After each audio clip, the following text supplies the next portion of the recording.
La pureté. Bienheureux les cœurs purs, dit Jésus, car ils verront Dieu. Non seulement ils le verront dans le face-à-face éternel, mais ils le voient déjà sur la terre à travers toutes ces transparences. La pureté qui voit Dieu, c'est la pureté de l'esprit, c'est-à-dire la droiture, la vérité. La pureté du cœur, c'est-à-dire la charité. La pureté de tout l'être qui s'ajuste à Dieu, c'est-à-dire l'humilité. La pureté, entendue dans un sens large, s'étend à l'être tout entier. Dans son sens négatif, la pureté est une absence de tout amour désordonné, de tout mélange, de tout alliage, de toute ombre. Mais il faut la regarder plutôt dans son sens positif. L'esprit de parfaite pureté est un esprit d'inséparable attachement à Dieu. C'est une plénitude de présence divine. Être pur, c'est être tout à Jésus. Et cela veut dire aussi être tout à ce qui est à Jésus, tout à ses intérêts, tout à ceux qu'il aime, tout à son Père, tout à sa mère, tout à ses frères. La pureté et la charité sont étroitement liées. La pureté est l'atmosphère où respire l'amour. Un cœur pur est ainsi un cœur libre pour aimer Dieu par-dessus tout et tous ses frères comme Jésus les aime. Mais le cœur est libre quand l'esprit est bien orienté vers Dieu et quand les sens sont surveillés. La chasteté est la vertu qui protège l'amour authentique, fait respecter les réalités du mariage et gouverner selon la loi divine et naturelle les désirs et les puissances attachés à la faculté génératrice. L'homme et la femme sont créés à l'image et à la ressemblance de Dieu et réalisent cette vocation non seulement comme personnes individuelles, mais aussi comme couple, comme communauté d'amour. Orientés vers l'union et la fécondité, l'homme et la femme participent à l'amour créateur de Dieu en vivant la communion avec lui à travers l'autre. La génitalité, reliée à la procréation, est la plus grande expression sur le plan physique de cette communion d'amour des conjoints. Séparée de ce contexte d'un don réciproque, réalité que le chrétien vit avec le soutien et l'enrichissement particulier de la grâce de Dieu, elle perd sa signification, révèle l'égoïsme de l'individu et constitue un désordre moral. La sexualité doit être orientée, élevée et intégrée par l'amour qui seul la rend vraiment humaine. Elle ne se réalise en plénitude que par la conquête de la maturité affective qui se manifeste dans l'amour désintéressé et dans la totale donation de soi-même. Pour accomplir certaines fonctions, Dieu a voulu que le corps de l'homme éprouve du plaisir. Ces plaisirs attachés à certaines activités sont des moyens pour faciliter l'accomplissement de devoirs. Ils sont honnêtes lorsqu'ils sont dans l'ordre du plan de Dieu, conforme à sa sainte volonté. Ainsi, l'homme trouve plaisir à accomplir de devoirs de boire et de manger pour entretenir sa vie corporelle.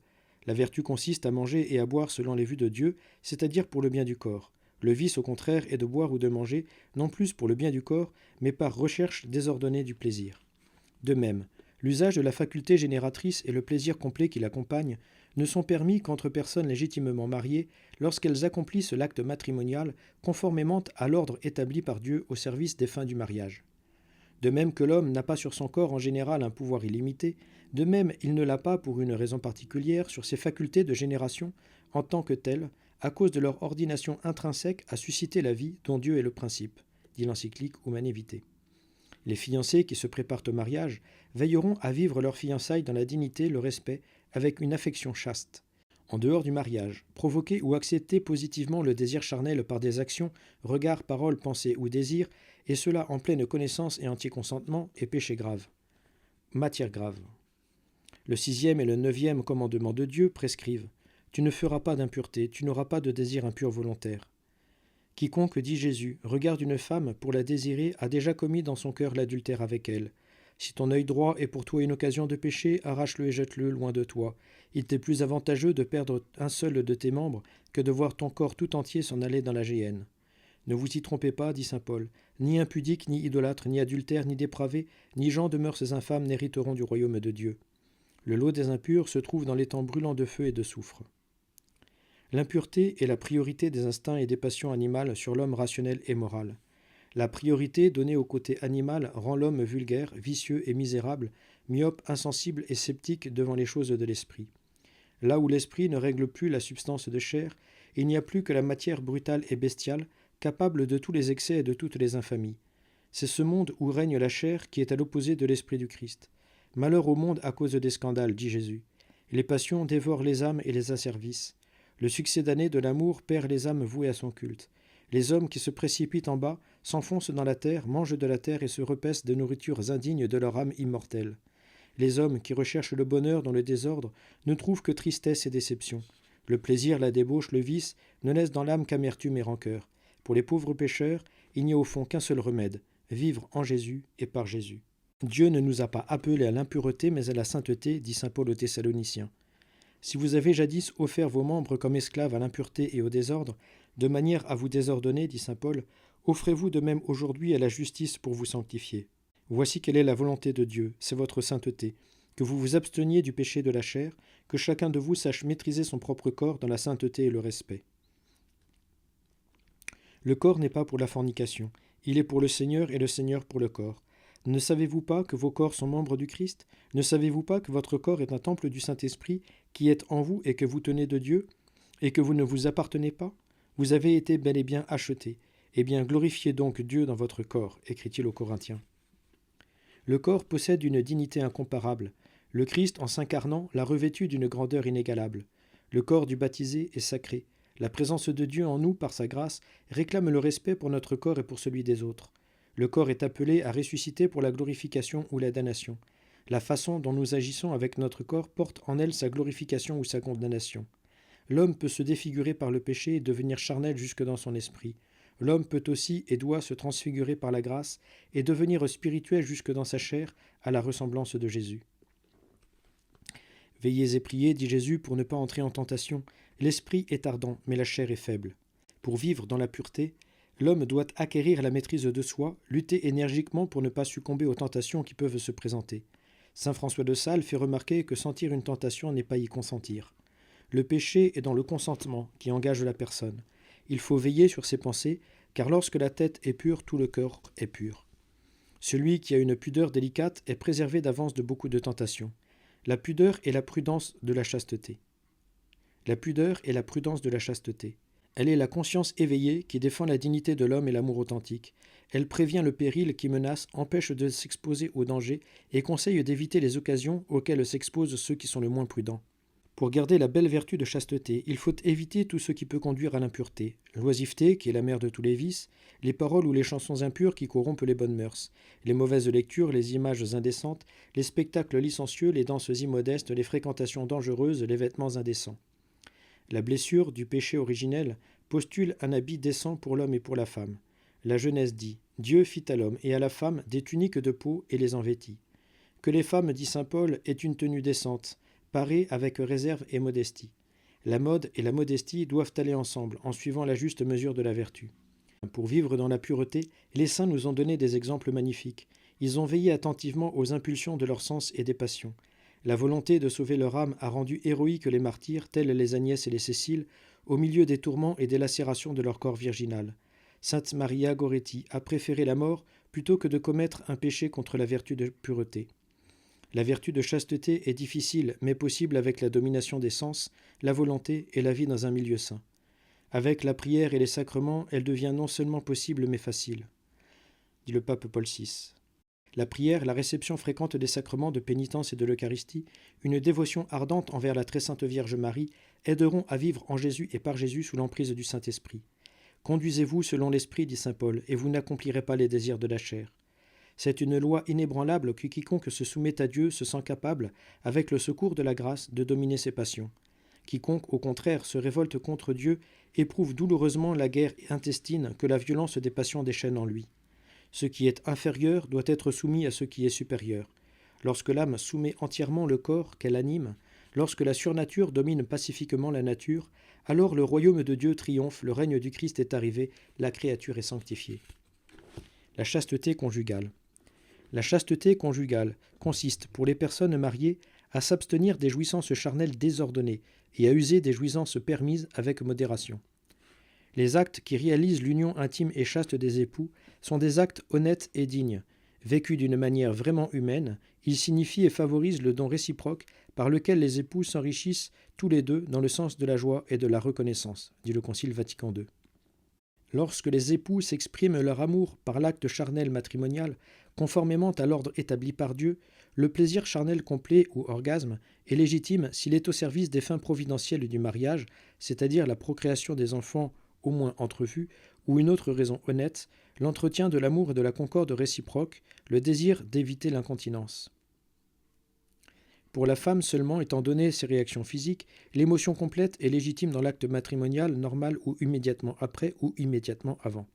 Le plaisir ne doit jamais être recherché comme une fin se suffisant à soi-même, mais comme une aide, un effet, un accompagnement d'un ensemble de gestes où les époux s'expriment leurs dons réciproques. Le plaisir est soumis à la loi de l'action dont il dérive, et non vice-versa, l'action à la loi du plaisir, dit le pape Pie XII. L'action authentique entre mari et femme dépasse donc de loin l'inclination simplement érotique qui, cultivée pour elle-même, s'épanouit vite et d'une façon pitoyable, dit le Concile Vatican II. Dans la lettre aux Hébreux, il est écrit que le mariage soit honoré de tous et le lit nuptial sans souillure. En dehors du cas de leur union complète, c'est pour les époux un désordre grave, soit de rechercher la pollution ou l'orgasme, soit même de s'y exposer imprudemment. En dehors de l'acte matrimonial, lorsque les époux se donnent des témoignages sensibles d'affection, ils doivent veiller à ce que leurs gestes de tendresse ne les conduisent pas au plaisir complet de la fonction de génération, contrairement à l'ordre établi par Dieu. Mais ce qui arrive involontairement, malgré les bonnes intentions et la prudence des époux, n'est pas péché lorsqu'on refuse d'y consentir. Enfin, les époux doivent savoir se maintenir dans les limites d'une juste modération. Comme dans le goût des aliments et des boissons, ainsi dans le plaisir sexuel, ils ne doivent pas s'abandonner sans frein à l'impulsion des sens, dit le pape Pie XII. Une pratique honnête de régulation de la natalité exige avant tout des époux qu'ils acquièrent et possèdent de solides convictions sur les vraies valeurs de la vie et de la famille, et qu'ils tendent à acquérir une parfaite possession d'eux-mêmes. La maîtrise de l'instinct, par la raison et la libre volonté, impose sans nul doute une ascèse pour que les manifestations affectives de la vie conjugale soient dûment réglées, en particulier pour l'observance de la continence périodique. Mais cette discipline propre à la pureté des époux, bien loin de nuire à l'amour conjugal, lui confère au contraire une plus haute valeur humaine. Elle exige un effort continuel, mais grâce à son influence bienfaisante, les conjoints développent intégralement leur personnalité en s'enrichissant de valeurs spirituelles. Elle apporte à la famille des fruits de sérénité et de paix, et elle facilite la solution d'autres problèmes. Elle favorise l'attention à l'autre conjoint, aide les époux à bannir l'égoïsme, ennemi du véritable amour, et approfondit leur sens des responsabilités, dit l'encyclique Humanae Vitae. L'amour conjugal a besoin de pureté pour produire des fruits purs. La chasteté parfaite, c'est-à-dire la continence, consacrée à Dieu. La multitude des fidèles qui, depuis le début de l'Église jusqu'à nos jours, ont consacré à Dieu leur chasteté est incalculable, les uns gardant intacte leur virginité, d'autres en lui vouant à la mort du conjoint leur veuvage, d'autres enfin en regrettant leur péché par le choix d'une vie parfaitement chaste, mais toujours se distinguent par cette résolution commune de s'abstenir pour Dieu des plaisirs de la chair, et cela pour toujours, dit le pape Pie XII. Jésus a recommandé une consécration plus parfaite encore au règne des cieux par la virginité, fruit d'un don particulier. Matthieu chapitre 19. Il a promis une récompense surabondante à quiconque aura quitté maison, femme, frère, parents ou enfants à cause du royaume de Dieu. Le Père fait à certains ce don précieux de la grâce qui voue une âme à se consacrer à Dieu dans la virginité ou le célibat. 1 Corinthiens 7. Et à mener ainsi une vie plus conforme au Christ. Le Seigneur Jésus nous a donné l'exemple de la virginité parfaite qui signifie son dévouement total au service de son Père et des hommes. Pour être une vertu chrétienne, la chasteté parfaite doit être embrassée pour le royaume des cieux. Ce n'est pas pour elle-même, parce que c'est la virginité, mais parce qu'elle est consacrée à Dieu qu'on l'honore, dit saint Augustin. Et nous ne la louons pas dans les vierges parce qu'elles sont vierges, mais parce qu'elles sont des vierges consacrées à Dieu par une pieuse continence. Les saints-pères ont considéré ce lien de la chasteté parfaite comme une espèce de mariage spirituel par lequel l'âme s'unit au Christ. C'est en effet l'amour du Christ, un amour total, exclusif, stable et perpétuel, qui pousse des hommes et des femmes à se consacrer totalement au Seigneur, esprit et corps, et à se dédier sans réserve à son service, à ses intérêts, à ceux qu'il aime et donc aussi à tous ses frères. La continence parfaite, à cause du règne de Dieu, est un stimulant de la charité et une source particulière de fécondité spirituelle dans le monde. Le célibat consacré à Dieu est un signe des biens célestes. Notre Seigneur et Maître a déclaré qu'à la résurrection, on ne prendra ni femme ni mari, mais que tous seront comme anges de Dieu dans le ciel.